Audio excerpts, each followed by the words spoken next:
আল্লামা M Hasibur Rahman সাহেবকে ওনার সুরলিত কণ্ঠে আলোচনা পেশ করার জন্য অনুরোধ করছি। আল্লামা এম হাসিবুর রহমান।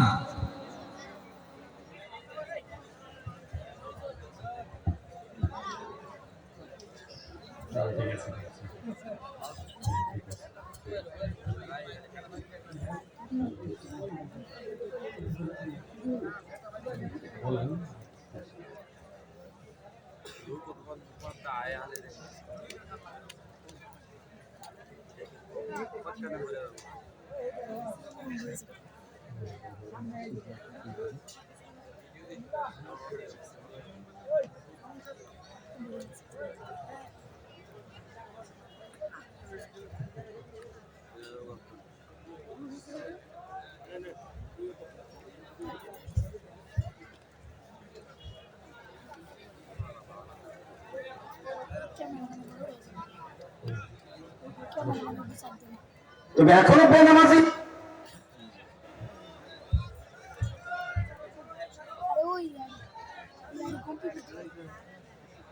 তুমি এখনো বেনামাজি?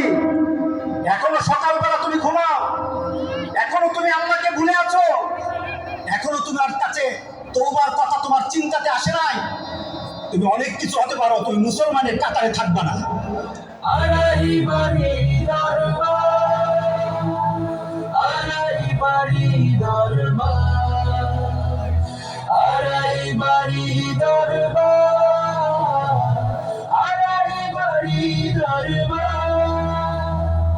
বাংলার বুকে এক পুণ্যভূমি, যে মাটি প্রিয় সবার, সে যে অন্য কোথাও নয় তোমার আমার আড়াই বাড়ি দরবার। সে যে অন্য কোথাও নয় তোমার আমার আড়াই বাড়ি দরবার।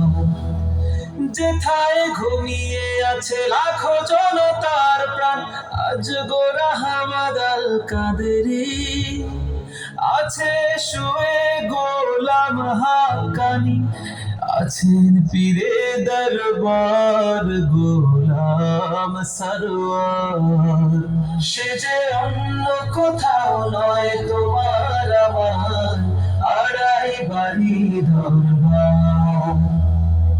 আড়াই বাড়ি দরবার, আড়াই বাড়ি দরবার।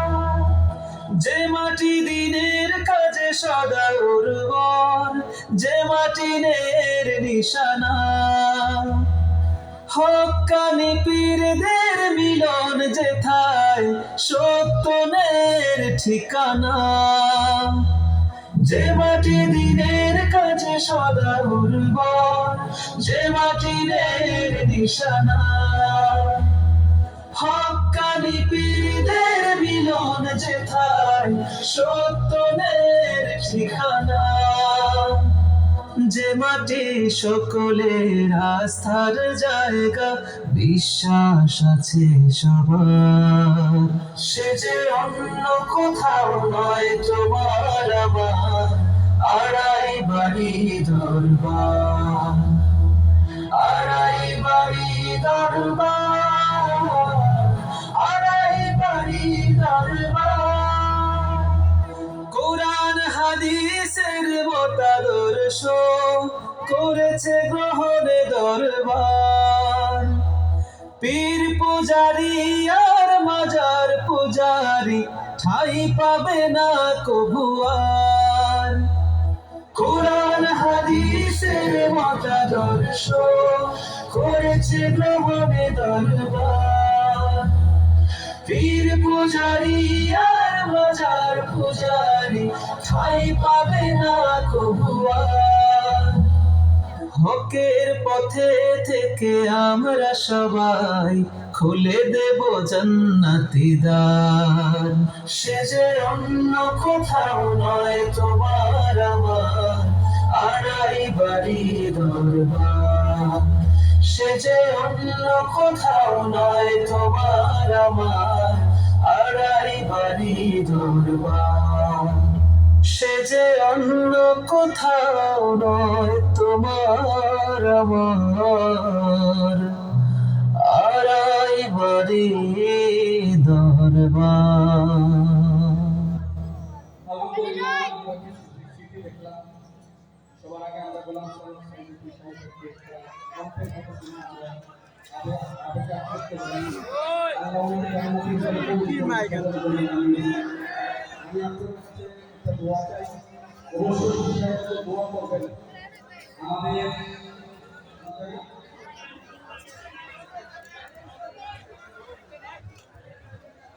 আড়াইবাড়ি দরবারের মরহুম মাওলানা গোলাম হাক্কানি পীর সাহেব হুজুরের বড় সাহেবজাদা, আমরা গত 2-3 বছর একেবারে ওনাকে মাহফিলে দেখেছি।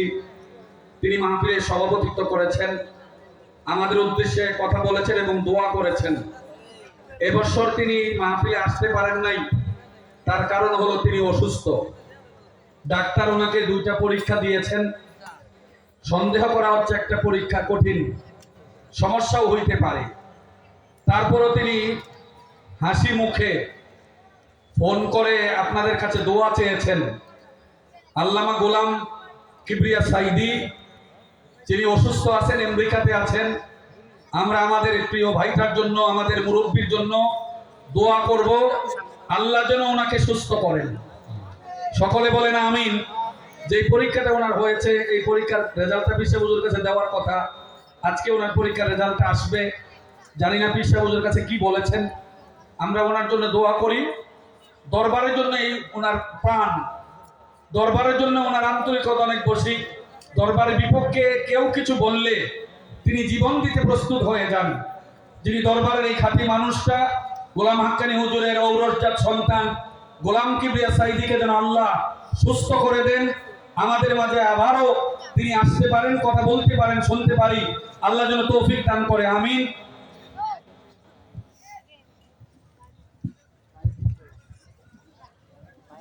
السلام عليكم ورحمة الله وبركاته. إن الحمد لله الذي بنعمته تتم الصالحات، الذي علم القرآن وأكرمنا بالإسلام وأنعم علينا بالإيمان. نستغفره ونتوب إليه، وأشهد أن لا إله إلا الله وحده لا شريك له، وأشهد أن سيدنا وسندنا وحبيبنا وطبيبنا وطبيب أرواحنا محمدا عبد الله ورسوله، أرسله بالحق بشيرا ونذيرا وداعيا إلى الله بإذنه وسراجا منيرا. أما بعد، فقد قال الله تعالى في كلامه المجيد وفي فرقانه الحميد: أعوذ بالله من الشيطان الرجيم. بسم الله الرحمن الرحيم. إن الله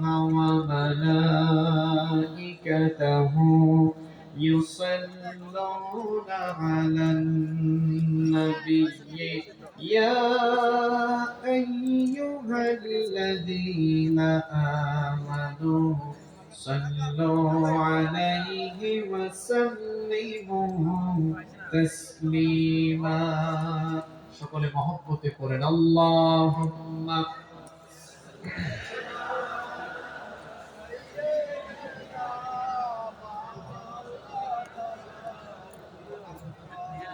وعلى آل سيدنا नहीं दो जहां में मिसाले मोहम्मद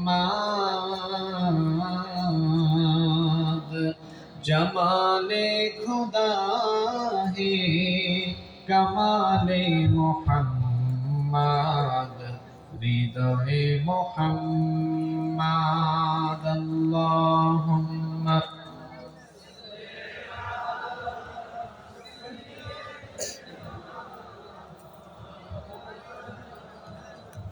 وعلى آل سيدنا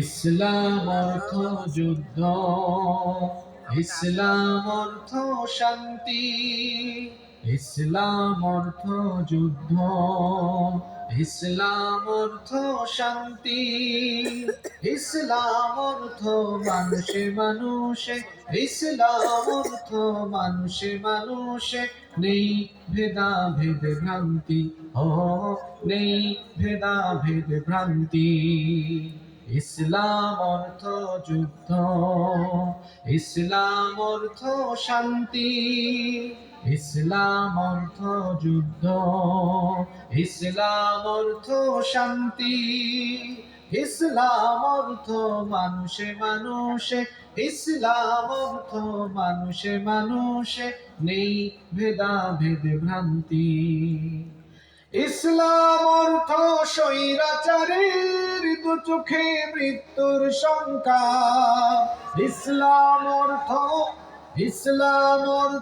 মজলুমানের উদ্ধত সাহসের ঢঙ্কার ইসলাম অর্থ স্বৈরাচারের দু চোখে মৃত্যুর শঙ্কা ইসলাম অর্থ মজলুমানের উদ্ধত সাহসের ঢঙ্কার ইসলাম অর্থ নিপীড়িত আর ইসলাম অর্থ নিপীড়িত আর সব হারাদের মুক্তি ইসলাম অর্থ যুদ্ধ ইসলাম অর্থ শান্তি ইসলাম অর্থ যুদ্ধ ইসলাম অর্থ শান্তি ইসলাম অর্থ মানুষে মানুষে ইসলাম অর্থ মানুষে মানুষে নেই ভেদাভেদ ভ্রান্তি ইসলাম অর্থ গরিব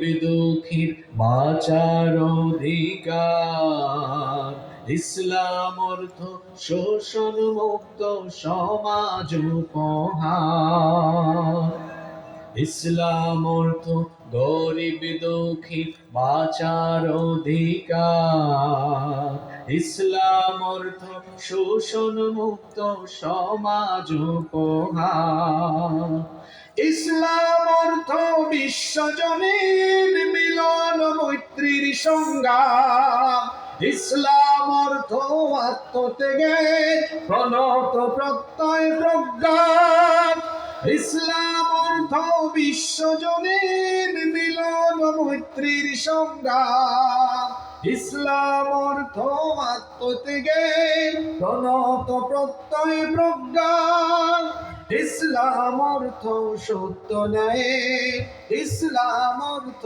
সত্য ন্যায় উদ্ভাসিত উক্তি ইসলাম অর্থ যুদ্ধ ইসলাম অর্থ শান্তি ইসলাম অর্থ যুদ্ধ ইসলাম অর্থ শান্তি ইসলাম অর্থ মানুষে মানুষে ইসলাম অর্থ মানুষে মানুষে নেই ভেদাভেদ ভ্রান্তি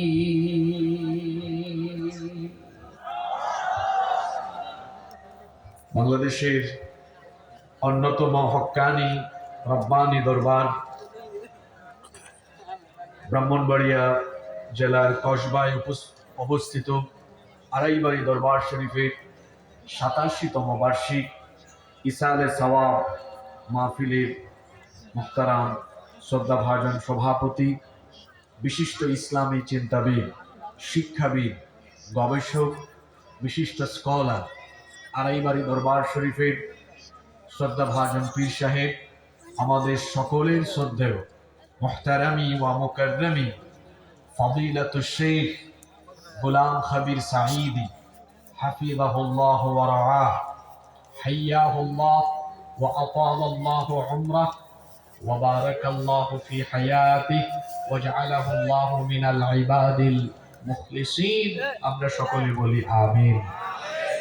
উপস্থিত আড়াইবাড়ি দরবার শরীফের মজলিসে শুরা সম্মানিত সদস্যবৃন্দ, মাহফিলে উপস্থিত আড়াইবাড়ি কামিল মাদ্রাসার সম্মানিত আসাতিদায়ে কেরাম, মাহফিলে এসেছেন কসবা, আখাউড়া, নবীনগর, ব্রাহ্মণপাড়া, বুড়িচং, মুরাদনগর এবং বিভিন্ন অঞ্চল থেকে আগত আড়াইবাড়ি দরবার শরীফের মুরিদিন, মুহিব্বিন যারা এসেছেন, মাহফিলে এসেছেন বিভিন্ন রাজনৈতিক দলের সম্মানিত নেতৃবৃন্দ, উপস্থিত মিডিয়ার প্রিয় কর্মী এবং সাংবাদিক ভাইয়েরা, প্রশাসন এবং গোয়েন্দা সংস্থার সম্মানিত ভাইয়েরা, প্রিয় আড়াইবাড়ি কসবা তথা আমার প্রিয় সম্মানিত ব্রাহ্মণবাড়িয়াবাসী, আপনারা সবাই কেমন আছেন?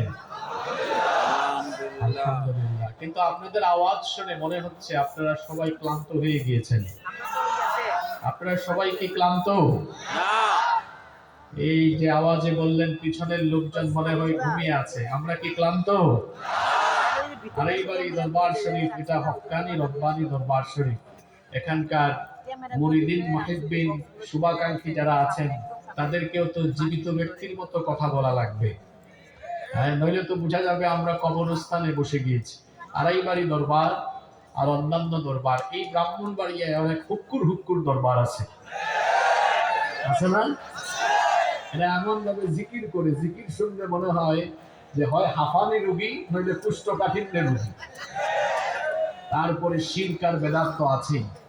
আমাদের পীর সাহেবকে আমরা চিনি, যিনি শিরক বেদাতের ব্যাপারে সুস্পষ্ট কথা বলেন এবং এই দরবার শরীফে বাংলাদেশের বড় বড় উলামা মাশায়েখ স্কলাররা আসেন। প্রত্যেক বছরই তো অসংখ্য আলেমের উস্তাদ কামাল উদ্দিন জাফরি হাফিজাহুল্লাহ ওয়া রাআহ তিনিও আসেন, ওনার মতো বিদগ্ধ আলেম। তাছাড়া এত বড় বড় আলেম ওলামা এখানে আসেন। এই দরবারের সাথে আলেমদের সম্পর্ক আছে।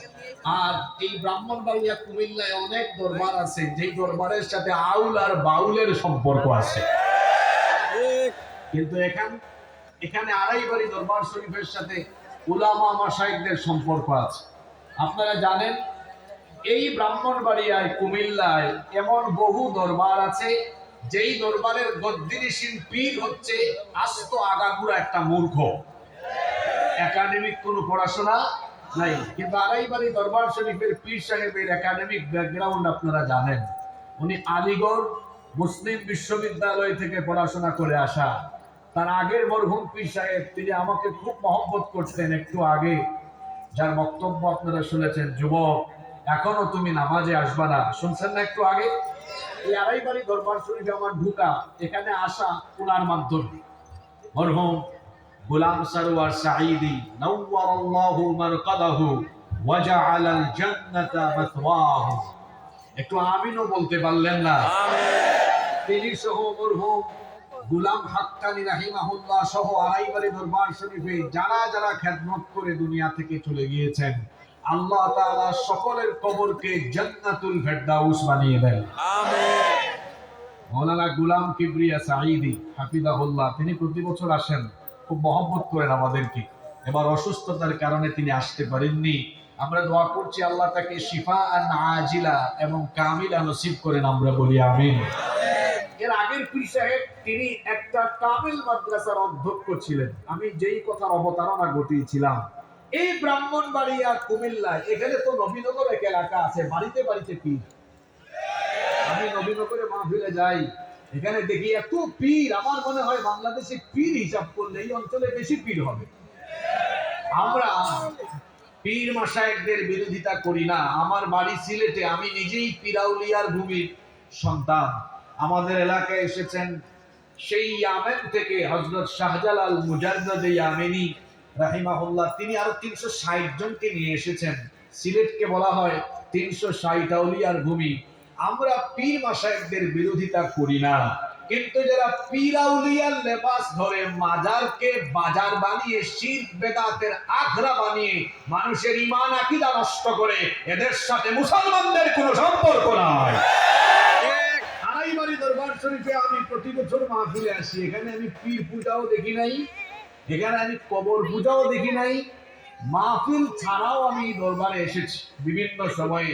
আমি কখনো মাজারে গিয়ে কবরে গিয়ে কাউকে সাজদা দিতে, সুতা টানাতে এগুলো দেখি নাই। কারণ ওই যে বললাম, এখানে পীর সাহেবরাই উচ্চ শিক্ষিত, আর এখানে যারা আসেন উচ্চ স্তরের ওলামা মাশায়েখরা আসেন। আউল বাউলদের সাথে এই দরবারের সম্পর্ক নেই, বরং আলেমদের সাথে এই দরবারের সম্পর্ক রয়েছে। বর্তমান বদ্রিনীশীল পীরও এই সাবকন্টিনেন্ট, এই ভারতীয় উপমহাদেশের একটা বিখ্যাত বিশ্ববিদ্যালয় থেকে পড়াশোনা শেষ করে আসা ব্যক্তি। সুতরাং এই দরবারের সাথে যাদের সম্পর্ক আছে, আমি মনে করি কোরআন সুন্নাহর সঠিক পথেই তারা আছে। আল্লাহ আমাদেরকে এভাবে উলামা মাশায়েখদের সাথে এক করে রাখেন।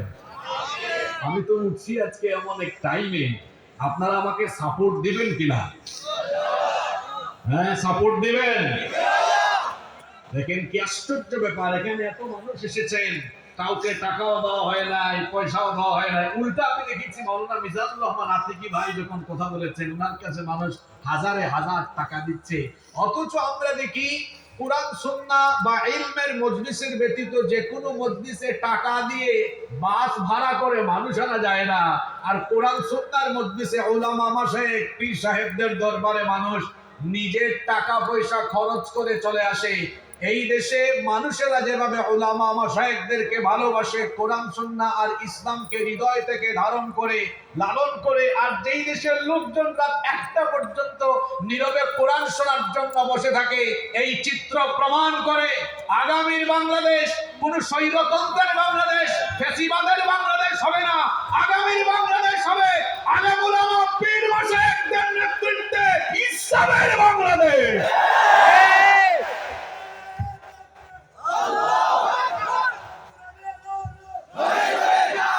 আপনি আগে ভাগে স্লোগান দিয়ে টায়ার্ড হয়ে যাবেন না, এখন আব্দুল আলামিন ভাই বাকি আছে।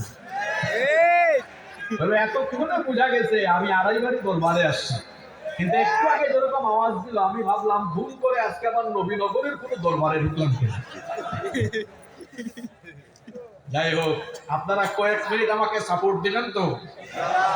প্রতি বছরই আমি নতুন টপিক নিয়ে কথা বলি, আজকেও খুব চমৎকার একটা টপিক নিয়ে কোরআন সুন্নাহর আলোকে, কোরআন সুন্নাহর প্যাটার্নে আলোচনা হবে ইনশাআল্লাহ। আমরা আর অপ্রাসঙ্গিক কথা না বলি। কেউ কেউ বাদাম খাচ্ছেন খান, কিন্তু এদিকেও যেন মনোযোগ থাকে।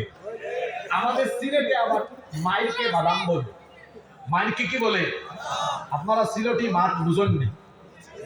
আমি তো আজকে পয়লা সিলেটি মাছ মাতলাম।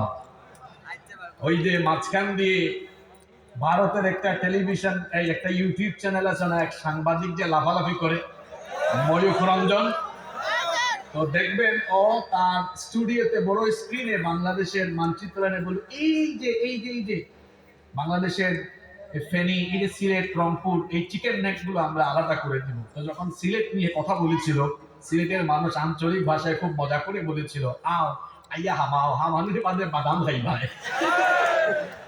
বিষয়টা হলো, আমরা খুব শান্তিপ্রিয় মানুষ ঠিক আছে, কিন্তু শাহজালালের তলোয়ার, তার রুহারে সন্তানরা যখন আবার নিয়ে গর্জে উঠবে, তখন ময়ূখ রঞ্জন আর ভারত বলেন, আর ভারতীয় যত তাবেদার আর সেবাদাস, ভারতীয় যত পাঁচাটা গোলামেরা এই দেশে আছে, ঝাড়ু পিটা খেয়ে বাংলাদেশ থেকে বিদায় হবে।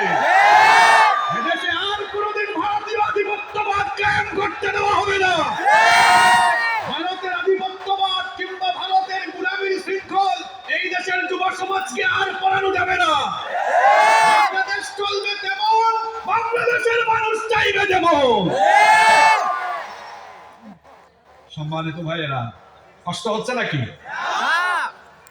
মেরুদণ্ড না থাকলে মানুষ যেমন সোজা হয়ে দাঁড়াতে পারে না, মেরুদণ্ড ছাড়া কি মানুষ সোজা হয়ে দাঁড়াতে পারে? সোজা হয়ে দাঁড়ানোর জন্য যেমন মেরুদণ্ড লাগে, মেরুদণ্ড ছাড়া যেমন সোজা হয়ে দাঁড়ানো যায় না, ঠিক তেমনি মুসলিম উম্মার যুব সমাজ যদি দ্বীনের পথে না থাকে, মুসলিম উম্মাও কখনো মাথা উঁচু করে দাঁড়িয়ে পৃথিবীর বুকে ইনসাফের নেতৃত্ব কায়েম করতে পারে। এজন্য আমরা নবী করিম সাল্লাল্লাহু আলাইহি ওয়াসাল্লামের জীবনের দিকে তাকালে দেখব, আল্লাহর নবীর দাওয়াত, প্রচারে প্রসারে এবং দিন প্রতিষ্ঠায় যারা সবচাইতে বেশি এগিয়ে এসেছেন, রক্ত দিয়ে, জীবন দিয়ে, শাহাদাত আর ত্যাগ কুরবানির নজরানা পেশ করেছেন, তারা আর কেউ নয়, তারা হচ্ছে মুসলিম উম্মার যুবক এবং তরুণরা। যুগে যুগে যুবকদের কন্ট্রিবিউশনের কারণেই পৃথিবীর সবগুলো বিপ্লব সফল হয়েছে। যেমন চীন বিপ্লব, ফরাসি বিপ্লব থেকে নিয়ে শুরু করে আমাদের এই সাবকন্টিনেন্টে যদি দেখেন 47, 52, 69, 71, সর্বশেষ 24-এ তরুণ ছাত্র সমাজের গণজোয়ারেই কিন্তু রাবেয়া বছরই পালিয়ে গিয়েছে।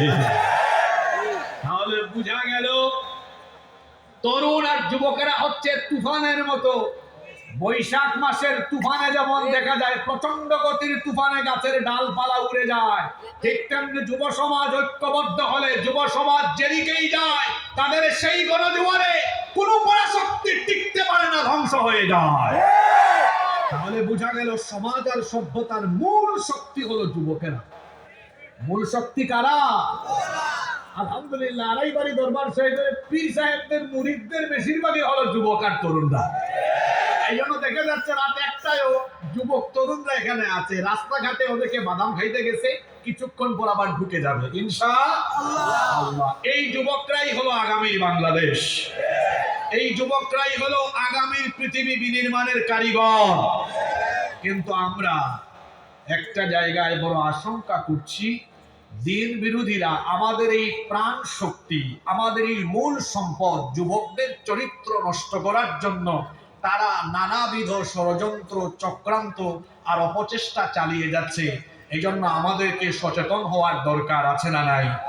আজকে যদি আমাদের যুবক ভাই, তরুণ ভাইদের দিকে তাকাই, তাহলে আমরা দেখব তারা নানাবিধ সংকট এবং সমস্যায় নিপতিত হয়েছে। আল্লাহ আল্লাহ, এত সমস্যা এখন যুবকদের চরিত্র নষ্ট করার জন্য কত রকমের শয়তানি উপাদান সমাজে ছড়িয়ে দেওয়া হয়েছে।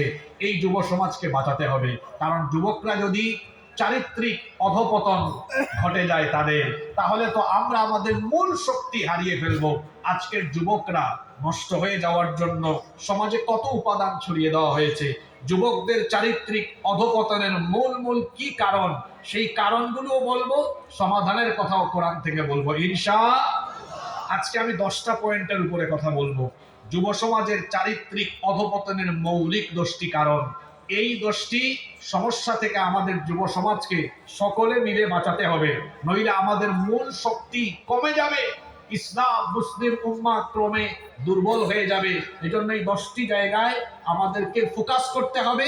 যুবক তরুণদেরকে এই 10টা দুর্বল জায়গা থেকে নিজেকে সেভ করে নিজেদেরকে কোরআন সুন্নাহ, আলেম ওলামা, পীর মাশায়েখদের সুহবতে রেখে যুবকদেরকে দ্বীনের পথে অটল অবিচল থাকার আপ্রাণ প্রচেষ্টা চালাতে হবে ইনশাআল্লাহ। তাহলে আজকে কয়টা পয়েন্টের উপর কথা হবে? পুরুষ মানুষের মতো জবাব দেন, কয়টা? যুব সমাজের চারিত্রিক অধপতনের 10টি কারণ। শুরু হচ্ছে নাম্বার 1। 1 নাম্বার, মাদক এবং জুয়া। এই দুইটা বিষয়, মাদক আর জুয়া, আমার যুব সমাজকে নষ্ট করে ফেলার জন্য এই দুইটা বিষয় এত পরিমাণ মারাত্মক। আজকে দেখেন এই মাদক এখন শহর, নগর, বন্দর ছাড়িয়ে গ্রামে গঞ্জে অজুপাড়া গায়ে তো ঢুকেছে, আবার স্কুল কলেজ এমনকি বিশ্ববিদ্যালয়ের ক্যাম্পাসগুলোতেও মাদকের আখড়া এখন পাওয়া যাচ্ছে। আমার যুবক ভাইদেরকে বলছি, মাদকের সবচেয়ে বড় ক্ষতিকর দিক হলো এটা আপনার শরীরকে ধ্বংসের দিকে ঠেলে দেয়। এটা আপনার শরীরের বিভিন্ন পার্টস, বিভিন্ন যন্ত্রপাতিকে দুর্বল করে আপনাকে ধীরে ধীরে মৃত্যু ঝুঁকির সম্মুখীন করে দেয়।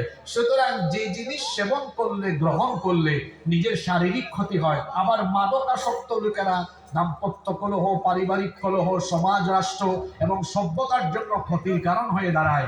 এজন্য যেটা গ্রহণ করলে মানুষ সার্বিকভাবে ক্ষতিগ্রস্ত হয়, ইসলাম সেটাকে গোড়া থেকেই হারাম করে দিয়েছে। যার কারণে মুসলিম শরীফে হাদিস এসেছে, আল্লাহর নবী বলেছেন, কুল্লু মুসকিরিন খামরুন ওয়া কুল্লু মুসকিরিন হারাম। নেশা জাতীয় প্রত্যেকটা বস্তুই হলো মাদক, আর যাবতীয় মাদক হলো হারাম। ওয়ামান শারিবাল খামরা ফিদ দুনিয়া ফামাতা ওয়া হুয়া ইউদমিনুহা লাম ইয়াতুব লাম ইয়াশরাবহা ফিল আখিরাহ। আল্লাহর নবী বলেছেন, মাদক হারাম হওয়া সত্ত্বেও যেই ব্যক্তি এই হারাম মাদক সেবন করে তওবা না করে এই অবস্থায় মারা যাবে, সেই ব্যক্তি জান্নাতের শরাব, জান্নাতের মধ্যে মদ পানের সুযোগ পাবে না। বলবেন, হুজুর কেমন কথা বললেন? বললেন একটু আগে মাদক হারাম, মদ হারাম, আবার আপনি বলেন জান্নাতে গেলে আল্লাহ শরাব দিবেন, মদও দিবেন। পার্থক্য আছে। দুনিয়ার এই মদ, এটা গ্রহণ করলে করে মানুষের সেন্স বিলুপ্ত হয়ে যায়, বাড়িতে গিয়া মাতাল হয়ে বউকেও মা বলে ফেলতে পারে। কিন্তু জান্নাতে যাওয়ার পরে রব্বুল আলামিন যে শরাব দিবেন, সেটার ব্যাপারে আল্লাহ বলছেন, ওয়াসাকাহুম রাব্বুহুম শারাবান তাহুরা। তোমাদের রব তোমাদেরকে পবিত্র শরাব পান করাবেন। আর এটা কেমন শোনো, রব্বুল আলামিন বলছেন, লা ফিহা গাউলু ওয়ালা হুম ইউনজাফুন। এটা সেবন করলে মানুষ মাতাল হবে না, এর মধ্যে ক্ষতিকর কোনো উপাদানও নাই, বরং এটা সেবন করলে শারীরিক শক্তি আরো বহু গুণে যিনি বাড়িয়ে দিবেন। গলার আওয়াজ বড় করে বলেন, তিনি কে? মাদক হলো শয়তানের কারসাজি, মাদকাসক্ত লোকেরা হলো শয়তানের মুরিদ, এগুলো শয়তানি কাজ। এজন্য রব্বুল আলামিন কোরআনে কারীমের 5 নম্বর সূরা সূরাতুল মাইদা এর 90 নম্বর আয়াত থেকে বললেন, ইয়া আইয়ুহাল্লাযীনা আমানু ইন্নামাল খামরু ওয়াল মাইসিরু ওয়াল আনসাবু ওয়াল আযলামু রিজসুম মিন আমালিশ শাইতান ফাজতানিবুহু লাআল্লাকুম তুফলিহুন। আল্লাহ তাআলা বলছেন, ইয়া আইয়ুহাল্লাযীনা আমানু, হে ঈমানদারেরা, ইন্নামাল খামরু ওয়াল মাইসিরু ওয়াল আনসাবু ওয়াল আযলামু, নিশ্চয়ই মাদক, জুয়া, ভাস্কর্য, প্রতিভা এবং ভাগ্য নির্ণায়ক তীর, রিজসুম মিন আমালিশ শাইতান, এগুলো হলো শয়তানের কাজ, এগুলো হলো শয়তানের কারসাজি। ফাজতানিবুহু, অতঃপর এগুলো থেকে নিজেদেরকে বিরত রাখো। লাআল্লাকুম তুফলিহুন, আশা করা যায় তোমরা সফল কাম হতে পারবে। হাদিস শরীফে এসেছে, আল্লাহর নবী বলেছেন, লা তাশরাবুল খামর, মাদক গ্রহণ করো না, ফাইন্নাহা মিফতাহু কুল্লি শার, কারণ এই মাদক হলো যাবতীয় মন্দের চাবিকাঠি। মাদকাসক্ত লোকেরা দাম্পত্য কলহ, পারিবারিক কলহ, সমাজ এবং রাষ্ট্রের বিশৃঙ্খলার মূল কারণ হয়ে যায়। এজন্য রব্বুল আলামিন সূরা মাইদার পরের আয়াত 91 নম্বর আয়াতে এই কথা এভাবে বলছেন, খেয়াল করে শুনেন, ইন্নামা ইউরিদুশ শাইতানু আন ইউকিআ বাইনাকুমুল আদাওয়াতা ওয়াল বাগদাআ ফিল খামরি ওয়াল মাইসিরি ওয়া ইয়াসুদ্দাকুম আন যিকরিল্লাহি ওয়া আনিস সালাহ ফাহাল আনতুম মুনতাহুন। আল্লাহ তাআলা বলছেন, ইন্নামা ইউরিদুশ শাইতান, নিশ্চয়ই শয়তান চায়, আন ইউকিআ বাইনাকুমুল আদাওয়াতা ওয়াল বাগদাআ ফিল খামরি ওয়াল মাইসির, মাদক এবং জুয়ার মাধ্যমে তোমাদের মধ্যে পারস্পরিক বিদ্বেষ, ক্লেশ এবং সংঘাত বাড়াতে চায়। আল্লাহর এই কোরআনের আয়াতটা কত বাস্তবিক, আপনি সমাজে মিলিয়ে দেখেন তো, মাদকাসক্ত লোকেরা কিভাবে সমাজে বিদ্বেষ এবং ফিতনার কারণ হয়। আপনারা দেখবেন বেশিরভাগ মাদকাসক্ত লোকদের দাম্পত্য কলহ আছে, বেশিরভাগ মাদকাসক্ত লোকেরা বউ পিটায়। বাড়িতে যখন মাতাল হয়ে যায়, বউয়ের সাথে দেখা যায় আজে বাজে আচরণ করে, এমনকি মাদক সেবনের জন্য তার পকেটে পয়সা না থাকলে এই মাদকাসক্ত লোকেরা বউয়ের কাছ থেকে সোনা দানা গহনা জোর করে ছিনিয়ে নিয়ে বিক্রি করে, এমন নজির আছে না নাই? শুধু তাই নয়, তার বউ যদি এগুলো না দেয় বউ পিটায়। বউ পিটানো শয়তানের কাজ, বউ পিটানো মানুষের কাজ নয়। আমার সমাজে অনেকে বউ পিটায়, যারা বউয়ের গায়ে হাত তুলে এরা হলো নাদান, এরা মানুষ নয়, মানুষ নামেরও মানুষ। সমস্ত পয়গাম্বরেরা ছিলেন তাদের বিবিদের কাছে ভালোবাসার পাত্র। মনে রাখবেন, নারীরা হলো এমন, নারীরা প্রজাপতির মতো, আস্তে ধরলে উড়ে যায়, জুড়ে ধরলে মরে যায়। নারীদের সাথে কোমল আচরণ করতে হয়, স্ত্রীদের সাথে সুন্দর আচরণ করবেন, নিজের বিবির সাথে কখনো খাটাসের মতো আচরণ করবেন না। বলছিলাম, মাদকাসক্ত লোকেরা বউ পিটায়। যখন মাদকের জন্য, জুয়া খেলার জন্য তার পকেটে টাকা থাকে না, তখন বাড়িতে গিয়ে বলে তুই তোর বাপের বাড়ি যা, তোর বাপের থেকে পয়সা নিয়ে আয়। যখন বাপের বাড়ি বউ যায় না, তখন দেখা যায় সাপ যেভাবে মানুষ পিটায়, এই ডাকাতরা সেইভাবে তাদের বউ পিটায়। এমন অসভ্য আমাদের সমাজে আছে না নাই? শুধু তাই নয়, মাদকাসক্ত লোকেরা ক্ষেত্র বিশেষে চোর হয়ে যায়। কিভাবে চোর হয়? মাদক সেবনের জন্য যখন তার কাছে টাকা থাকে না, তার বাপের পকেটে হাত ঢুকায়, প্যান্টের পকেটে হাত ঢুকায়, তার মায়ের ব্যাগ থেকে টাকা চুরি করে নিয়ে যায়। শুধু তাই নয়, যখন সে বাপের পকেট থেকে, মায়ের ব্যাগ থেকে টাকা চুরি করতে পারে না, এই মাদকাসক্ত লোকেরা কুটি চৌমোহনীতে অথবা বিভিন্ন এলাকায় আকসিনাতে, তারপরে তালতলায়, আড়াই বাড়িতে বিভিন্ন মানুষের ঘরে বাড়িতে ঢুকে চুরি চামারি আরম্ভ করে।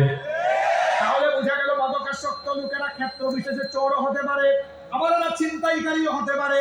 মাদক সেবনের জন্য যখন পয়সা থাকে না, তখন কুটি চৌমোহনীতে দাঁড়িয়ে দিনে দুপুরে দেখা যায় সেই লোকটা ছিনতাইও করতে পারে। তার মানে মাদকাসক্ত লোকেরা ক্ষেত্র বিশেষে চোর হয়, ছিনতাইকারীও হয়।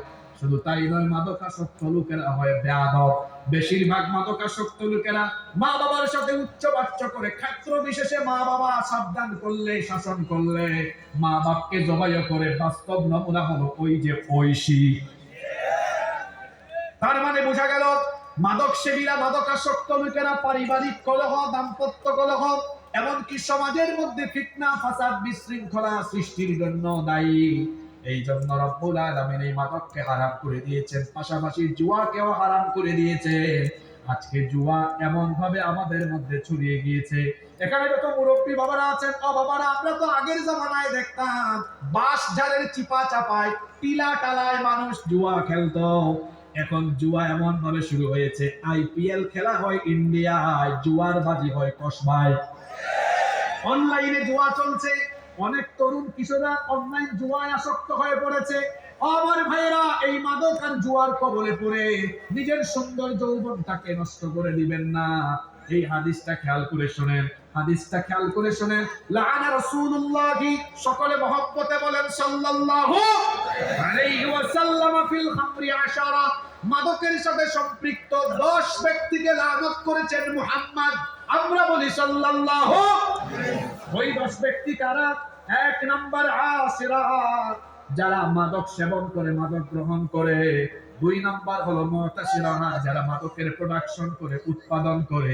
3 নাম্বার হলো শারিবাহা। মুহাদ্দিসিনগণ শারিবাহা এর অর্থ এবং ব্যাখ্যায় বলেছেন, শারিবাহা মানে হলো মাদকের পরামর্শদাতা, মাদকের উপদেষ্টা। আপনারা বলবেন, হুজুর মাদকের উপদেষ্টা কারা? আপনি দেখবেন সাদা পায়জামা, পাঞ্জাবি পরিধান করে দিনের বেলা মাদক বিরোধী সভায় বক্তব্য রাখে, আবার রাতের বেলায় মাদকের চোরাচালানকারীদের কাছ থেকে মাদকের ভাগও নিয়ে থাকে। এইরকম সাদা পায়জামা, পাঞ্জাবি পরিধান করা ভদ্রলোক আমার সোনার বাংলাদেশে নাই। এই বাটপারদেরকে দেখবেন দিনের বেলা মাদক বিরোধী অনুষ্ঠানে মাদকের বিরুদ্ধে বক্তব্য রাখে, রাতের বেলা আবার মাদকের চোরাচালানকারীদের কাছ থেকে মাদকের ভাগও নিবে। এইরকম দ্বিমুখী স্বভাবের মানুষ আমাদের বাংলাদেশে আছে না? এদেরকেও লানত করেছেন মুহাম্মদ। আমরা বলি সাল্লাল্লাহু। 4 নাম্বার হলো ওয়াহামিলাহা, মাদক যারা ক্যারি করে নিয়ে যায়, টেকনাফ দিয়ে ঢুকলো, যে ড্রাইভার, তার সাথে যারা ক্যারি করলো, তাদের উপরও লানত। 5 নাম্বার হলো ওয়াল মাহমুলাতু ইলাইহি, যে অঞ্চলের দিকে মাদককে নিয়ে যাওয়া হয় ওই অঞ্চলের উপরেও লানত। 6 নাম্বার হলো ওয়াসাকিয়াহা, যারা মাদক সার্ভ করে বা এই চাকরিতে আছে, ইউরোপ আমেরিকায় অনেকে রেস্টুরেন্টে জব করে, মাদক সার্ভ করতে হয়। রাসূল বলেছেন যারা মাদক পরিবেশন করে তাদের উপরে লানত। 7 নাম্বার হলো ওয়াবা ইয়াহা, যারা মাদক বিক্রি করে। 8 নাম্বার হলো ওয়া আকিল তামানিহা, মাদকের জন্য যারা মূল্য গ্রহণ কিংবা ঘুষ খায়। আমার দেশে প্রশাসনে দায়িত্ব দেওয়া হয়েছে মাদককে নির্মূল করার জন্য, কিন্তু দেখা যায় সবাই না, ক্ষেত্র বিশেষে কিছু কিছু লোক আছে যারা প্রশাসনে যুক্ত থেকে তারাও দেখা যায় মাদক সেবী এবং চোরাচালান কারবারিদের কাছ থেকে ভাগ নেয়, যার বাস্তব প্রমাণ হলো টেকনাফের ওসি প্রদীপ। আবার আমার দেশে একটা অধিদপ্তর বানাইছে, নামটা কি দিয়েছে দেখেছেন? মাদক নিয়ন্ত্রণ অধিদপ্তর। তার মানে কি আপনারা নিয়ন্ত্রিত মাত্রায় মানুষকে মাদক খাওয়ান নাকি? এটার নাম হওয়া উচিত ছিল মাদক নির্মূল অধিদপ্তর, ঠিক না ঠিক? আমরা আমাদের এই 56,000 বর্গ মাইলে কোন মাদক নিয়ন্ত্রণ অধিদপ্তর চাই না, আমরা মাদক নির্মূল করে মাদক মুক্ত বাংলাদেশ দেখতে চাই। 9 নম্বর হলো ওয়াল মুশতারিলাহা, 10 নম্বর হলো ওয়াল মুশতারাতু লাহু। 9 এবং 10 একসাথে করে বলছি, মাদকের ক্রয় এবং বিক্রয়কারী। এই যে 10 শ্রেণীর কথা বললাম, মাদকের সাথে সম্পৃক্ত এই 10 শ্রেণীকে লানত দিয়েছেন মুহাম্মাদুর রাসূলুল্লাহ। আমরা বলি সাল্লাল্লাহু। আমার কলিজার টুকরা বাবারা, ভাইয়েরা, আমরা কি কিয়ামতের মাঠে আল্লাহর নবীর লানত চাই নাকি সুপারিশ চাই? সবাই বলেন কি চাই? তাহলে রাসূলের সুপারিশ যদি আমরা চাই, সবাই মিলে মাদকের সাথে সম্পর্ক রাখবো নাকি তালাক দিব? মাদকের সাথে আমাদের কোনো সম্পর্ক থাকবে না। এই কসবা, আড়াইবাড়ি, আশেপাশের যত এলাকা আছে, উপজেলা আছে, এমনকি গোটা ব্রাহ্মণবাড়িয়া সহ গোটা বাংলাদেশটাকে আমরা মাদক মুক্ত করব ইনশাআল্লাহ। আমার যুব সমাজ আজকে মাদকাসক্ত হয়ে পড়েছে। ইউনিভার্সিটিতে গেলে দেখা যায় অনেক ছেলেরা মাদকাসক্ত হয়ে গিয়েছে। আহারে, মাদকাসক্ত হয়ে তার সোনালী ক্যারিয়ার সে নষ্ট করছে। আবার ইউনিভার্সিটিতে এমন এমন ছেলে পেলেদের সাথে সে উঠা বসা চলাফেরা করে, যাদের ছাত্রাবাসে হলে যাদের রুমে ঢুকলে গাঁজার গন্ধে থাকা যায় না। কোনো গাঁজাখুর কখনো বিশ্ববিদ্যালয়ে আমার বন্ধ হতে পারে না। আপনারা দেখেন নাই ওই যে জুলাই আগস্টে বিভিন্ন বিশ্ববিদ্যালয়ে অনেক ছাত্র নেতাদের রুমের মধ্যে বিশ্ববিদ্যালয়ের হলে মাদক আর মাদক পাওয়া গেছে, আছে না নাই? আমার দেশের বিশ্ববিদ্যালয়, যতগুলো বিশ্ববিদ্যালয় আছে, বিশ্ববিদ্যালয় প্রশাসনকে বলবো সকল বিশ্ববিদ্যালয়ের হলগুলোকে মাদক মুক্ত করতে হবে। এই মাহফিলে পুলিশের ভাইয়েরাও হয়তো আছেন, পুলিশ প্রশাসনের ভাইদেরকে বলবো আপনারা আমরা সকলে মিলে একটি মাদক মুক্ত বাংলাদেশ আমরা বিনির্মাণ করবো ইনশাআল্লাহ। নাম্বার 2, আপনারা আমাকে সহযোগিতা করেন, কষ্ট হচ্ছে না তো? 2 নাম্বার, আজকের যুব সমাজের চরিত্র নষ্ট করার জন্য 2 নাম্বার যে উপাদান সমাজে আছে সেটা হচ্ছে কাফের, বেঈমান, মুশরিক, বিজাতীয়দের সংস্কৃতি। বিজাতীয় সংস্কৃতি আজকে যুব সমাজের উপর চাপিয়ে দিয়ে আর যুব সমাজকে নষ্ট করে ফেলার পায়তারা করা হচ্ছে। আপনি দেখুন আমার দেশের যুব সমাজরা না জেনে না বুঝে অনেক সময় বিজাতীয় কালচার নিজেরা লালন করে, এটা পালন করে। এই যে আজকে জানুয়ারি মাসের 31 তারিখ শুরু হয়ে গেছে, 30 তারিখ তো শেষ, রাত 12টা হয়ে গিয়েছে। গত মাসে 31st নাইট ডিসেম্বরের শেষ তারিখে অনেক যুবকরা আতশবাজি ফুটালো, ফটকা ফুটালো, নাচ গানের আয়োজন করলো। অনেকে জানে না যে এই উৎসবটা আমাদের নয়, এটা হলো খ্রিস্টানদের উৎসব। কাদের উৎসব? এই যে তরুণ ছাত্র ভাইয়েরা শুনেন, পৃথিবীতে ইংরেজি সাল বলতে কোনো সাল নাই। আবারও বলছি, পৃথিবীতে ইংরেজি সন বলতে কোনো সন, এটা খ্রিস্টীয় সন। এটাকে বলা হয় খ্রিস্টাব্দ। খ্রিস্টাব্দ মানে কি? খ্রিস্ট যুগ অব্দ সমান খ্রিস্টাব্দ। খ্রিস্টকে আমরা যাকে ঈসা আলাইহিস সালাম আল্লাহর পয়গম্বর মনে করি, খ্রিস্টানরা তাকে যিশু খ্রিস্ট মনে করে। তার জন্মের বছরকে তারা সাল গণনার এক ধরে এখন পর্যন্ত গুনতে গুনতে 2026 এসেছে, মানে খ্রিস্ট জন্মের বছর থেকে অব্দ এখন পর্যন্ত হয়েছে 2026 খ্রিস্টাব্দ। আমরা যখন বাংলায় লিখি খ্রিস্টাব্দ লিখি, আর ইংরেজিতে তারা কিভাবে লিখে? A.D মানে কি? আন্ন ডমিনি, এটা ল্যাটিন একটি পরিভাষা, যার ইংরেজি অনুবাদ হলো, ইংরেজি পরিভাষা হলো the year of our Lord, আমাদের প্রভুর বছর, আমাদের প্রভু জন্মের বছর। নাউযুবিল্লাহি মিন যালিক। তাহলে খ্রিস্টানদের এই যে সাল গণনা শুরু করা আর উৎসব, এটার সাথে কি মুসলমানদের চেতনার কোনো সম্পর্ক আছে? আপনি কেন এটা পালন করেন? আগামীকাল থেকে মানে পরশুদিন থেকে শুরু হচ্ছে আরেক ফজিলতের মাস, ফেব্রুয়ারি মাসের 14 তারিখ। এটা আবার কোন দিবস জানি? এই ব্যাপার আমাদের পেশাবুজুর সামনে জন্য মরিদরা লজ্জায় কথা বলতেছে না। হ্যাঁ, এই দিবসের নাম কি? বেহায়া দিবস। আচ্ছা, বেহায়া তো আপনারা নাম দিয়েছেন, কিন্তু আমাদের দেশে এটাকে কি দিবস বলে? দেখেন, নামের মধ্যে একটা ভেজাল আছে। ভেজালটা কি? ভালোবাসা বাংলা, এর ইংরেজি কি হওয়া দরকার ছিল? লাভ। তাহলে দিবসটার নাম হওয়া উচিত ছিল লাভ ডে, তাই না? কিন্তু নামটা হয়েছে কি? Valentine day. তাহলে আমাদেরকে জানতে হবে হু ইজ ভ্যালেন্টাইন, অথবা হু ওয়াজ ভ্যালেন্টাইন। ভ্যালেন্টাইন কে বা সে কে ছিল? ভ্যালেন্টাইন হলো একজন ব্যক্তির নাম। ভ্যালেন্টাইন কার নাম? এই ব্যক্তি কেমন ফজিলতওয়ালা ব্যক্তি, কেমন কুতুব, এটাও শোনেন। এখন তো 2026 সাল, আজ থেকে 1751 বছর আগে 275 খ্রিস্টাব্দে সম্রাট ক্লাডিয়াসের আমলে এই ভ্যালেন্টাইন নামক লোককে গ্রেফতার করে জেলে নেওয়া হয়। কেন? তার নামে কয়েকটা অভিযোগ, বিভিন্ন রেওয়ায়াত। কোন কোন রেওয়ায়াত? উইকিপিডিয়ার রেওয়ায়াত আর এনসাইক্লোপিডিয়া ব্রিটানিকার রেওয়ায়াত। এগুলোতে সার্চ করলে দেখবেন তার নামে বিভিন্ন রকমের অভিযোগ পাওয়া যায়। কিরকম? কেউ কেউ বলেছেন যে সে সম্রাটের মেয়ের সাথে বিবাহ বহির্ভূত আরাম সম্পর্ক করেছে, আর কেউ কেউ বলছেন যে না, সে যুবক যুবতী তরুণ তরুণীদেরকে এরকম প্রেম প্রীতি অর্থাৎ যেটা বিবাহ বহির্ভূত আরাম সম্পর্কের দীক্ষা দিত। এই অপরাধে সম্রাট ক্লাডিয়াস তাকে গ্রেফতার করেন।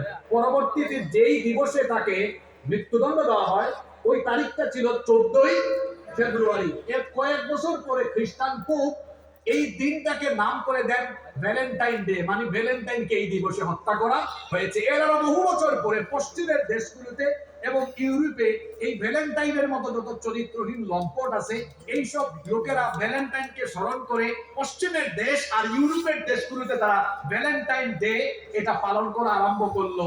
আমাদের বাংলাদেশে এখানে যত 40-50 ঊর্ধ্ব বাবারা আছেন, তাদেরকে জিজ্ঞেস করে দেখেন 1990 সালের আগে বাংলাদেশে এই দিবসের কোনো নামগন্ধ ছিল না। যায় যায় দিন পত্রিকার যে সম্পাদক ছিল শফিক রেহমান, তার সাথে আরো কিছু সাম্রাজ্যবাদী ব্যবসায়ী আর কিছু হলুদ সাংবাদিকরা মিলে এটাকে বড় করে ফুটিয়ে তুলে গোটা বাংলাদেশে ছড়িয়ে দিয়েছে, যাতে আমার দেশের তরুণ যুবকদের চরিত্র নষ্ট করা যায়।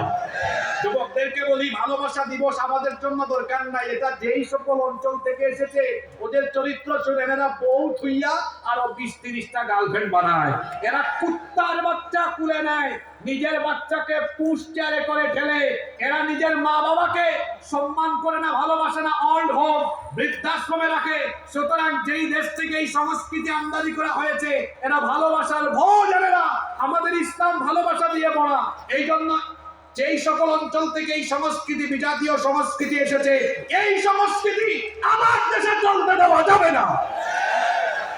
যুবকদেরকে বলবো, এই ভ্যালেন্টাইন ডে কে তালাক দাও। এটার নাম হলো বিশ্ব বেহায়া দিবস। জোরে বলতে হবে, কি দিবস? এরপরে এপ্রিলে আসে আবার 14ই এপ্রিল, পহেলা বৈশাখ। এটা সম্রাট আকবরের জামানা থেকে এসেছে। তখন বার্ষিক হিসাব নিকাশ ব্যবসায়ীরা করতেন। আমরাও ছোটকালে দেখেছি একটা হাল খাতার অনুষ্ঠান হতো। ব্যবসায়ীরা চিঠি পাঠাতো, ওই যে জিলাপি মিষ্টি খাওয়াইতো, আর বাকি পাওনা থাকলে আদায় করতো। এটাই ছিল পহেলা উৎসব পালনের বাঙালির চিত্র। কিন্তু এইটাকে বিভিন্ন রং ঢং দিয়ে এখন দেখা যায় এর আগের দিনে মঙ্গল প্রদীপ প্রজ্বলন রাত 12টার পরে, আর দিনের বেলা মঙ্গল শোভাযাত্রা করে রাক্ষস খুক্ষসের ছবি দিয়ে, মূর্তির ছবি দিয়ে তারা মঙ্গলের জন্য শোভাযাত্রা বের করে। মঙ্গল শোভাযাত্রা কলকাতা থেকে আমদানি হয়েছে। ভারত থেকে আমদানি হওয়া এই উৎসব 90% মুসলমানের সংস্কৃতি হিসাবে চাপিয়ে দেওয়া যাবে না। এটা সার্বজনীন উৎসব নয়, এটা হিন্দু জনীন। এই হিন্দু জনের উৎসব আমার দেশে চলতে পারে। তার মানে আবার এই নয়, ভুল বুঝবেন না, আমার দেশের হিন্দু ভাই বোনেরা, বৌদ্ধ, খ্রিস্টান, অমুসলিম ভাই বোনেরা, তারা তাদের ধর্ম সংস্কৃতি তারা নিরাপদে নির্বিঘ্নে পালন করবেন, এতে আমাদের কোনো আপত্তি নাই। তারা তাদের উৎসব করবে, আমরা আমাদের ধর্ম পালন করব, কোনো জোর জবরদস্তি হবে। পাশের দেশ ভারত থেকে মাঝে মাঝে উস্কানি দেওয়া হয়, হ্যাঁ আমরা ভালো আছি তো তারা এটা সহ্য করতে পারে না, আমার দেশে গোলমাল লাগাতে চায়, বলে বাংলাদেশে মৌলবাদের উত্থান হয়ে যাচ্ছে, অমুসলিমরা, হিন্দু, বৌদ্ধ, খ্রিস্টানরা এখানে বিপদে পড়বে। আরে বাপরে বাপ, দেখছেন মায়ের চেয়ে মাসির দরদ, আয়নায় নিজেদের চেহারা দেখো। এই ভারতকে আমার পূর্বপুরুষরা সুদীর্ঘ 800 বছর শাসন করেছেন। আমরা অমুসলিমদের কোনো উপাসনালয় দখল করে মসজিদ বানাই নাই, কিন্তু 47 থেকে নিয়ে শুরু করে 26 পর্যন্ত, বেশি সময় হয় নাই, মাত্র 79 বছর ধরে হিন্দুরা ভারত চালায়। এই 79 বছরে ইতিহাসকে তারা কলঙ্কিত করেছে। তারা আমাদের শত শত বছরের ঐতিহ্য বাবরি মসজিদ দখল করে রাম মন্দির বানিয়ে আমাদের কলিজায় আগুন লাগিয়ে দিয়েছে। আমাদেরকে সম্প্রীতি শিক্ষা দেওয়া লাগবে না, সম্প্রীতি আমরা জানি। নিজের চরকায় বাবা কসাই মুদি, নিজের চরকায় তেল দাও। এই দেশে আর দিল্লির আধিপত্যবাদ কোনোদিনও আর চলতে দেওয়া হবে। এখানে আবু সাইদ, মুগ্ধ, সর্বশেষ আমার ভাই শহীদ শরীফ উসমান বিন হাদির উত্তরসূরিরা, হাজার হাজার লক্ষ লক্ষ কোটি কোটি তরুণ যুবকেরা বেঁচে থাকতে এদের রক্তের উপর, জীবনের উপর দিয়ে কখনো ভারতীয় আধিপত্যবাদ এই দেশে কায়েম করতে দেওয়া হবে না। এজন্য তরুণ যুবকেরা প্রস্তুত আছেন না নাই? এই দেশে আল্লাহর জমিনে আল্লাহর দ্বীন রক্ষায় কারা কারা প্রস্তুত আছেন? দুহাত তুলে আল্লাহকে দেখা।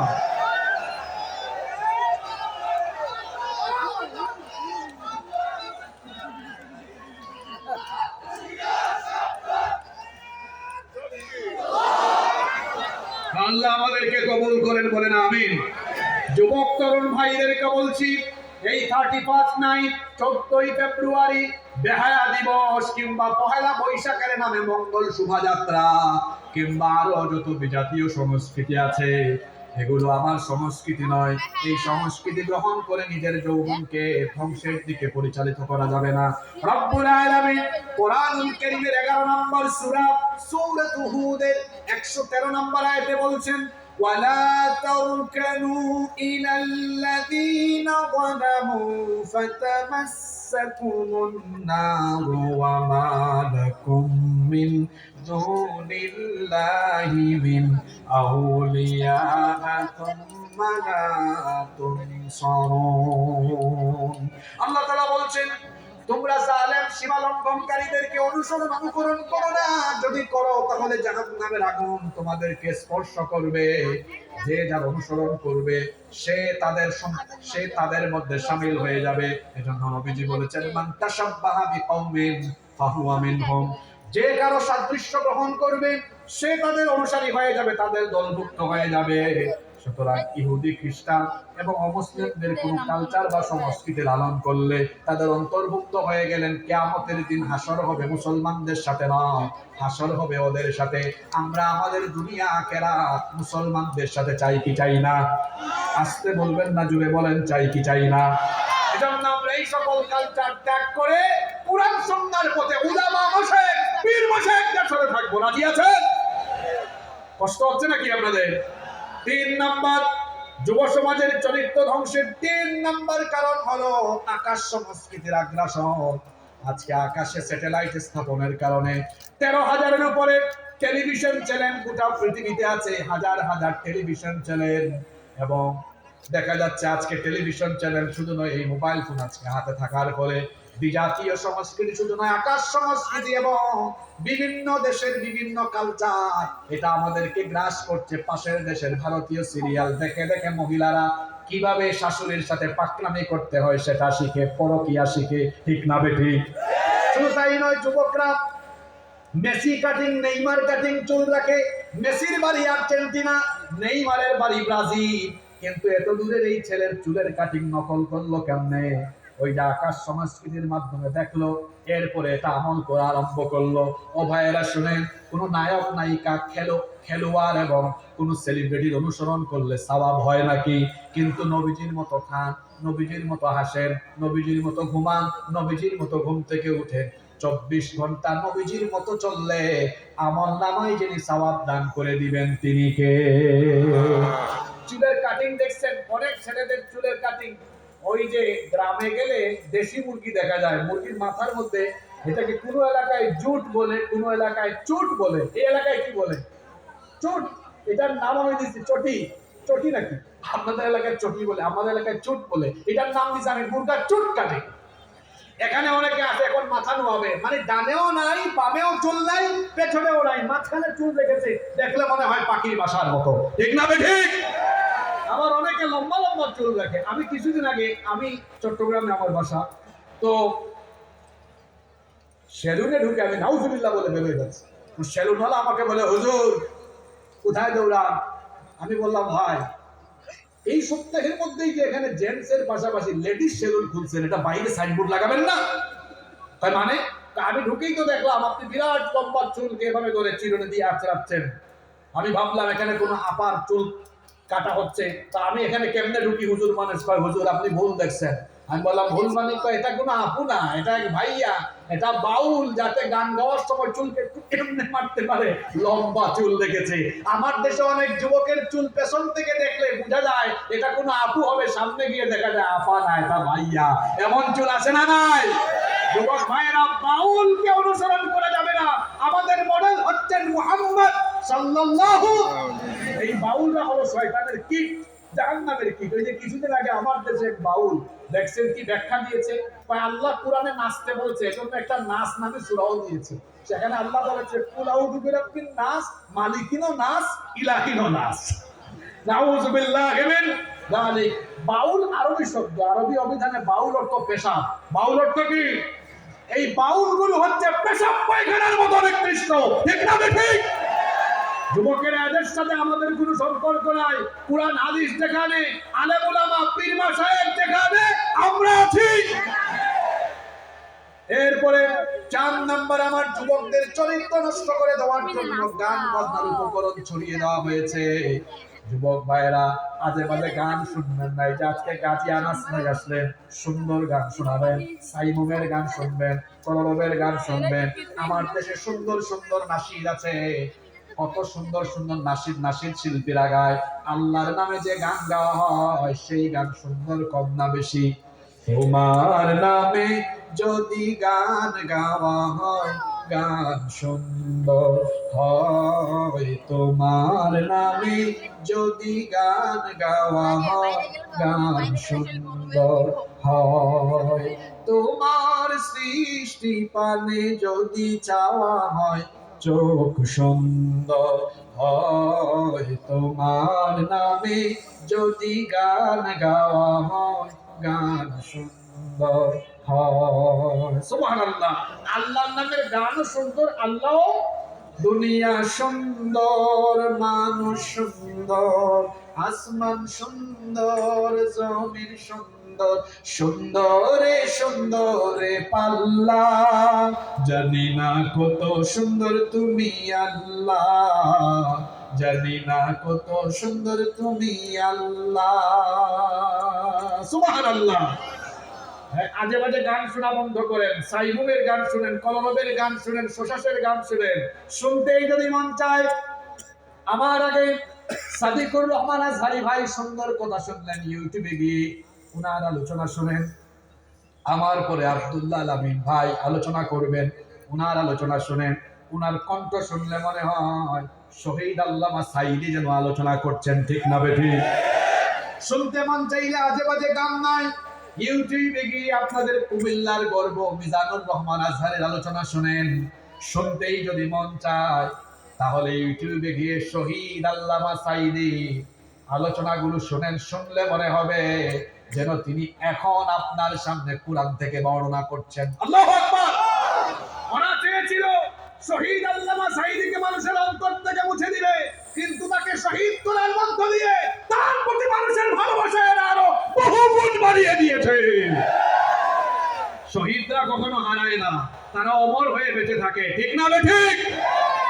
গান বাজনা থেকে নিজেদেরকে সেভ করেন, কারণ রব্বুল আলামিন কোরআনে কারীমের 31 নম্বর সূরা লুকমানের মধ্যে বলছেন, ওয়া মিনান নাসি মান ইয়াশতারি লাহওয়াল হাদীসি লিয়ুদিল্লা আন সাবিলিল্লাহি বিগাইরি ইলমিন ওয়া ইয়াত্তাখিদাহা হুজুয়া উলাইকা লাহুম আযাবুম মুহিন। আল্লাহ তাআলা বলছেন, আর যারা অশ্লীল কথাবার্তা খরিদ করে, অশ্লীল কথাবার্তা দ্বারা এখানে, অনর্থক কথাবার্তা দ্বারা এখানে গান বাজনা বোঝানো হয়েছে, মানুষকে যারা আল্লাহর পথ থেকে বিচ্যুত করার জন্য এই অনর্থক কথাবার্তা অর্থাৎ গান বাজনাকে যারা গ্রহণ করে, আল্লাহ বলেছেন তাদের জন্য কঠিন শাস্তি রয়েছে।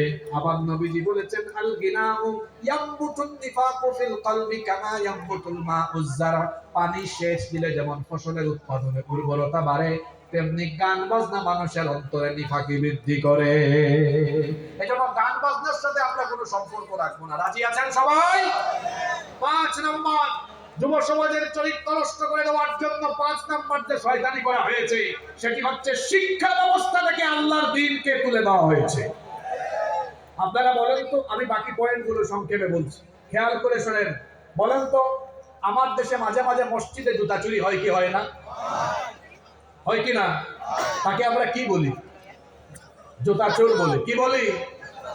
আবার সরকারি অফিসে কিংবা রাষ্ট্রীয় দায়িত্ব পালন করে এমন কোন বড় চেয়ারে বসে কলমের এক খোঁচায় 200-400-500 কোটি টাকা চুরি করে ফেলে, এমন সোনার মানুষ তো আমার দেশে নাই। তাকে আপনারা কি বলেন? বাংলা ভাষায় তাকেও আমরা কি বলি? চোর বলি। কিন্তু বলেন তো, জুতা চোরও চোর, আর সচিবালয়ে যে চুরি করলো সেও চোর, কিন্তু দুই চোরের ক্যাটাগরি বা লেভেল কি সমান? দেশের জন্য বেশি ক্ষতিকর কোনটা, জুতা চোর না ওই বড় চোর? আমার দেশে এরকম বড় চোর আছে না নাই? এই বড় চোরকে বলেন, দেখি তো তোমার সার্টিফিকেট দেখাও, একাডেমিক ট্রান্সক্রিপ্ট দেখাও, মাস্টার ডিগ্রি বা পিএইচডি হোল্ডার হয়েছে, তার একাডেমিক ট্রান্সক্রিপ্ট নিয়ে দেখেন Bangla, English, math, science, social studies, business স্টাডিজের সব সাবজেক্ট পড়েছে, কিন্তু তার কারিকুলামে, সিলেবাসে কুরআন নাই, হাদিস নাই, আরবি নাই, ইসলামিক স্টাডিজ নাই। তাহলে প্রমাণিত হলো কুরআন, হাদিস বা দ্বীনি শিক্ষা বাদ দিয়ে এই জাগতিক শিক্ষা একজন মানুষকে শিক্ষিত বানালেও দ্বীন বিবর্জিত শিক্ষা ব্যবস্থা তাকে সর্বশেষ বেশিরভাগ ক্ষেত্রে এদেরকে শিক্ষিত চোর, শিক্ষিত ডাকাত, শিক্ষিত সন্ত্রাস, শিক্ষিত দুর্নীতিবাজ বানায়। এরকম দুর্নীতিবাজ আমাদের দেশে কম না বেশি? কেন হয়েছে? দিন নাই, দিন উঠিয়ে ফেলা হয়েছে। দিন না থাকলে দিলের ভেতরে পরহেজগারিতা আসবে। এটা হলো 5 নম্বর সমস্যা। নাম্বার 6 নম্বর, নগ্নতা, বেহায়াপনা, উলঙ্গপনা ছড়িয়ে গিয়েছে যুবক যুবতীদের মধ্যে। আজ এটা বেশিরভাগ যুবতীরা দেখবেন ঈদ আসলে, আরে বাপরে বাপ, এক একটা ড্রেসের নাম দেখছেন আপনারা, দেবদাস, বিন্দু, এই দেখেন কিরণ মেলা, কিরণ মেলা না মালা, আরো কয়েকটা বলেন, ঝিলিমিলি, ময়নামতি, না না না, ড্রেসের নাম। এরকম ড্রেস বের হয়েছে, যুবকরা হাফ প্যান্ট পরে রাস্তাঘাটে হাঁটে। হাফ প্যান্ট পরা এটা কোনো মুসলমান যুবকের স্বভাব হতে পারে না। হাঁটুর নিচে পোশাক দাও, আবার এটা যেন টাকনুর নিচে না নামে, কারণ এদেরকে লানত করেছেন মুহাম্মদ। আমরা বলি সাল্লাল্লাহু আলাইহি ওয়াসাল্লাম। 7 নাম্বার, অসৎ সঙ্গ এবং অসৎ নেতৃত্বের অনুসরণ যুব সমাজে বেড়ে গিয়েছে। মনে রাখবেন, সৎ সঙ্গে স্বর্গবাস, অসৎ সঙ্গে সময় শেষ। তো আজকে কোরআনের আয়াতগুলো বলছি না, শুধু পয়েন্টগুলো বলছি। তবে আমি 1.5 মিনিট, আমার আর 4 মিনিট আছে, 4 মিনিটেই শেষ করবো ইনশাআল্লাহ। অসৎ নেতৃত্ব ছেড়ে দিবেন। যুবক ভাইদেরকে বলছি, এই যে আমি কথা বলছি, ঘাম বেরোচ্ছে, আমাদের শরীরের ঘাম, তারুণ্য আর যৌবন, এটা কোনো নেতা নেত্রীর চামচামি করার জন্য দেওয়া হয় নাই। আমাদের তারুণ্য আর যৌবন দেওয়া হয়েছে আল্লাহর জমিনে আল্লাহর দ্বীন কায়েমের জন্য। চামচামি ছেড়ে দিতে হবে। আমরা এমন কোন নেতা নেত্রীর চামচামি করব না যারা কোরআন সুন্নাহ প্রতিষ্ঠা করবে না, এদের সাথে আমাদের কোনো সম্পর্ক থাকবে। নাম্বার 8, 8 নম্বর, যুবকদের মধ্যে জিনা ব্যভিচার বেড়ে গিয়েছে। আমার যুবক ভাইদেরকে বলবো, বিবাহ বহির্ভূত আরাম সম্পর্ক থেকে নিজেকে হেফাজত করতে হবে। কলেজে বিশ্ববিদ্যালয়ে তোমরা যারা পড়ো, মেয়েদের পিছনে ঘুরঘুর করিও না, পড়ালেখা করো, নিজের ক্যারিয়ারকে সুন্দর করো। কসবা এই ব্রাহ্মণবাড়িয়ার সুন্দরী সুন্দরী মেয়ের বাপ তখন তোমার পিছে ঘুরঘুর ঘুরঘুর ঘুরঘুর ঘুরঘুর করবে। Number 9, mobile. রাত 4টা পর্যন্ত এই ছেলেরা মোবাইলে তাহাজ্জুদ করে। এটা বন্ধ করেন। এক একটা ছেলে, কসবার ছেলেরা কিন্তু ইসা হুজুরে আপনি দেখতে সুন্দর হবে, কিন্তু কিছু কিছু ছেলে মোবাইলে আসক্ত হইয়া এদের ওই যে গালের 2 পাশের মাংস হাড্ডির চিপার ভিতরে ঢুকে গেছে। এমনি আতিক ভাই দিনের বেলা যখন হাঁটে মনে হয় ফার্মের মুরগি, এই মাত্র পড়ে যাবে ধাক্কা দিলে। তারই অবস্থা হয়েছে কেন? রাত 3টা 4টা পর্যন্ত মোবাইল তথ্য প্রযুক্তির অপব্যবহার করে জিনার সাগরে ডুবে থেকে সে তার সোনালী যৌবনকে নষ্ট করে দিয়েছে। যুবক ভাইদেরকে বলছি, শেষ রাত মোবাইল চালিয়ে ফেসবুক চালিয়ে নয়, তাহাজ্জুদে আমার আল্লাহকে সাজদা দিয়ে শেষ রাত কাটাবো। রাজি আছেন? আমি এই পয়েন্টগুলো দ্রুত বলে 2টা মিনিট রাখছি আমার শেষ পয়েন্টটা একটু ভালো করে বলার জন্য। 10 নম্বর সমস্যা হলো বেকারত্বের সমস্যা। আজকে আমার যুবকরা বেকার। কি আপনারা কি সবাই খুব কুটিপতি নাকি? এখানে বাংলাদেশে লক্ষ লক্ষ যুবক এখনো বেকার আছে না নাই? জোরে বলেন, বেকার আছে না নাই? এই বেকারত্ব নির্মূলে আমরা যদি ভাতা দেই, তো এরা কর্মঠ হবে না আরো বলদ হবে? বলদ বুঝেন তো? আরো বলদ হবে। আমরা এদেরকে কাজে লাগানো দরকার। কিভাবে কাজে লাগাতে পারি একটা উদাহরণ দিয়ে আমি শেষ করব। এজন্য আল্লাহ তাআলা কোরআনে যাকাতের ফর্মুলা দিয়েছেন। যাকাত দিয়ে অসচ্ছল, গরিব, অসহায় এই পরিবারগুলোর যুবকদেরকে কর্মসংস্থানের ব্যবস্থা করা যাবে। এজন্য আল্লাহ সূরা হজের 41 নম্বর আয়াতে যাকাতকে রাষ্ট্র ব্যবস্থার সাথে সম্পৃক্ত করেছেন। সবার কি মনোযোগ আছে? আমার পুরো 1 ঘন্টার বক্তব্য মনে না রাখলেও চলবে, শুধু এই শেষের 2টা মিনিটের কথা দয়া করে নিয়ে যান। নিয়ে যেতে পারবেন? আচ্ছা, আমার দিকে তাকান। আমরা যাকাত কিভাবে দেই? আমরা শাড়ি লুঙ্গি বিতরণ করছি, আমরা 200 400 500 টাকা মানুষকে দিচ্ছি। এভাবে যাকাত আদায় হয় না, এটা গরিবের সাথে তামাশা হয়। এদিকে তাকান, আমরা এই ডায়াসে প্রায় 30-35 জন ব্যক্তি বসে আছি। যাকাত তো সবার উপরে ফরজ হয় না। মনে করেন এখানে 10-12 জনের কাছে নিসাব পরিমাণ মাল আছে, উনাদের যাকাতের টাকাগুলো এখানে রেখে দেখলাম মোট উত্তোলিত অর্থের পরিমাণ হয়েছে 2 লক্ষ টাকা। সবাই বলেন তো কত লক্ষ টাকা? আমরা এবার আড়াইবাড়ি এবং আশপাশের গ্রাম, তালতলা, তারপর আকসিনা, বিভিন্ন এলাকা থেকে 400 জন গরিব মানুষ এনে প্রত্যেককে 500 করে দিলাম। তখন 2 লক্ষ টাকা শেষ হয়ে গেল। এই যে 500 করে দিলাম, এতে করে কি গরিব মানুষগুলো ধনী হয়ে যাবে? এক বেলা খাবে, আরেক বেলা আবার খাইতেই পারবে না। এবার শুনেন শেষ কথা, আমরা যদি এই 2 লক্ষ টাকা এভাবে দেই, একজন বিধবা বোনকে একটা সেলাই মেশিন কিনে দেই, আরেকটা অসচ্ছল পরিবারের একজন যুবককে একটা অটোরিকশা বা ভ্যান কিনে দেই, হাঁসের খামার করে দেই, 3-4 জনকে যদি এইভাবে কাজে লাগিয়ে দেই, এরা কি আর আগামী বছর যাকাত খাবে? জোরে বলেন, খাবে? এটা তো বললাম আড়াইবাড়ি দিয়ে। এবার আসেন তো উদাহরণটা রাষ্ট্র দিয়ে দেই। যখন সারা দেশের মুসলমানদের সম্পদের হিসাব সরকারের কাছে থাকবে, আর নিসাব পরিমাণ মালের মালিকরা যাকাতের টাকা সরকারি কোষাগারে জমা দিবে, তখন কি এর পরিমাণটা কয়েক লাখ টাকা হবে না কয়েক শত হাজার কোটি হবে? মনে করেন এই বছর সরকার সারা দেশ থেকে যাকাত তুলছে মাত্র 140,000 কোটি টাকা। সারা দেশ থেকে বাছাই করে 70 লক্ষ যুবক ঢাকায় নিয়ে প্রত্যেকের হাতে, এই ছেলে দিকে আসো, তুমি বেকার, ধরো 2 লাখ টাকা দিলাম। এটা নিয়ে পালসার বা ডিসকভার মোটরসাইকেল কিনে আড়াইবাড়ি তালতলার চিপাচাপায় চালাও না, কোনো কাজকাম করো, ব্যবসা বাণিজ্য করো, এটা কসবার অডিট অফিসার মনিটরিং করবে। এভাবে যদি 70 লক্ষ যুবকের হাতে 2 লাখ করে দেওয়া হয়, 70 লক্ষ গুণ 2 লক্ষ সমান 140,000 কোটি টাকা। তাহলে আল্লাহর দেওয়া এই ফর্মুলায় 1 বছরে কত লক্ষ যুবকের কাজের ব্যবস্থা হলো? আপনারা মনে বুঝেন নাই, না বুঝলে এখানে বিভিন্ন ইউটিউব চ্যানেল আছে, পেছন থেকে ব্যাগ দিয়ে শুনবেন। 70 লক্ষ যুবককে কাজে লাগাই দিলাম কয় বছরে? ফর্মুলা আমার না, কার? তাহলে আল্লাহর দেওয়া ফর্মুলা এভাবে চলতে থাকলে 5-10 বছর পরে বাংলাদেশে কোনো গরিব থাকবে? ভাওতাবাজি করেন, বাটপারি করেন, 56 বছর ধরে বক্তৃতা দেন, আমাদেরকে সুযোগ দেন, ক্ষমতায় গেলে ক্ষুধা মুক্ত দারিদ্রতা মুক্ত বাংলাদেশ বানাবো, সুযোগ দিয়া বহুত দেখছি 5 বছরে নিজের ক্ষুধাই আপনারা মিটাইতে পারেন না। আমাদেরকে দায়িত্ব দিয়ে রাখেন, আল্লাহর দেওয়া এই ফর্মুলা দিয়ে 5-7 বছরে বাংলাদেশে দারিদ্রতার কবর দিয়ে দেওয়া হবে। এজন্য যুবকদেরকে বলবো, মানব রচিত এই মতবাদকে লাথি দিয়ে ফেলে আল্লাহর কোরআনকে গ্রহণ করে আলেম উলামা পীর মাশায়েখদের সঙ্গী সাথী হয়ে যেতে হবে। রাজি আছেন? আল্লাহ বাঁচিয়ে রাখলে ভবিষ্যতে আবার দেখা হবে।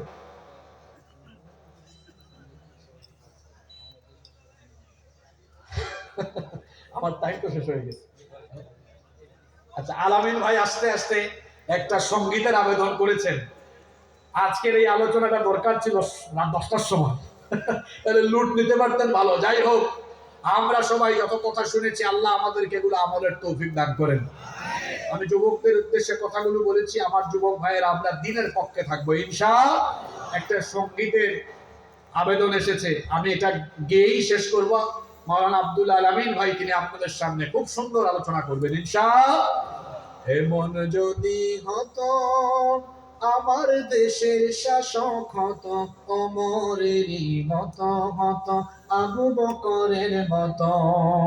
এমন যদি হতো আমার দেশের নেতা হতো, ওমরেরই মতো হতো, আবু বকরের মতো। জনগণের খোঁজ খবর নিত রাত দুপুরে, ঘুরে ঘুরে দেখতো কি কেউ আছে অনাহারে। আমার দেশের মা বোনেরা লাঞ্ছিত হতো না, আমার দেশের কৃষক শ্রমিক বঞ্চিত হতো না।